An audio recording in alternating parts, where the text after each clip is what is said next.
Another reason Christian parents are reluctant to give up the corporal punishment of small children is that they really can't. They've maybe tried to, and they find themselves unable to. Typically, in a moment of intensity, or they lose it.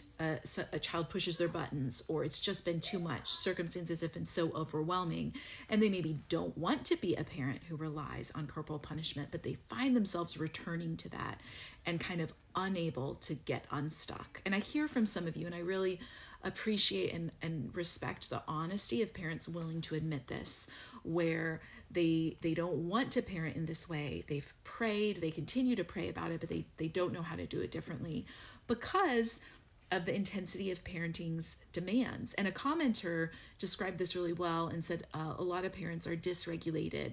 They've maybe never been given the tools to regulate their own emotions. So then when things are very intense and overwhelming, they lose the self-control or patience they so value and find themselves reaching for spanking. And so I think this is a piece of the cyclical that we can't pass on what we haven't received, or we don't have the capacity to do that until we've done some of our own personal work that can enable us to parent in different ways.